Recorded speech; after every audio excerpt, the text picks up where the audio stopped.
बिस्मिल्लाहिर्रहमानिर्रहीम। शुरू करता हूँ अल्लाह के बाबरकत नाम से, जो तमाम जहानों का मालिक है।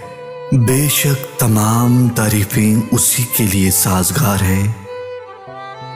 नबी करीम हजरत मोहम्मद सल्लल्लाहु अलैहि वसल्लम फरमाते हैं, सारी उम्मत जन्नत में जाएगी सिवाय उनके जिन्होंने इनकार किया। सहाबाए कराम ने अर्ज की, या नबी अल्लाह, इनकार कौन करेगा?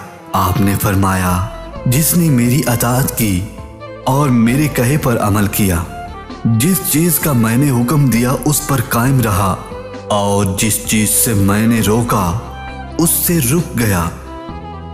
आप सल्लल्लाहु अलैहि वसल्लम फरमाते हैं, अल्लाह की कुछ मखलूक ऐसी है कि अल्लाह ने इन्हें लोगों की ज़रूरतें पूरी करने के लिए पैदा किया है कि लोगों को जब भी कोई हाजत पेश आती तो घबरा कर लोग इन्हीं के पास जाते और वो उनकी हाजत पूरी करते।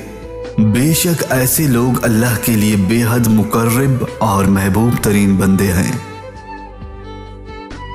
आप सल्लल्लाहु अलैहि वसल्लम ने फरमाया, किसी मोमिन के लिए ये हलाल नहीं कि वो अपने भाई से 3 दिन से ज्यादा तर्क ताल्लुक रखे।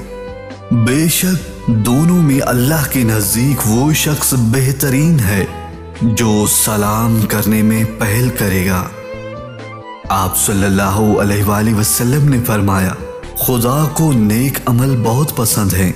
उनमें से अव्वल खुदा पर ईमान लाना और करीबी रिश्तेदारों से नेकी का बर्ताव करना और लोगों को नेकी करने और बुराई से रोकने का हुक्म देना। ये नेक अमाल अल्लाह के नज़दीक बहुत पसंदीदा अमाल हैं। अल्लाह पाक हमें अपने प्यारे हबीब के सदके अहदीस नबवी पर अमल करने की तौफीक अता फरमाए और हमें सिरात मुस्तकीम पर चलने की तौफीक अता फरमाए। आमीन या रब्बल आलमीन।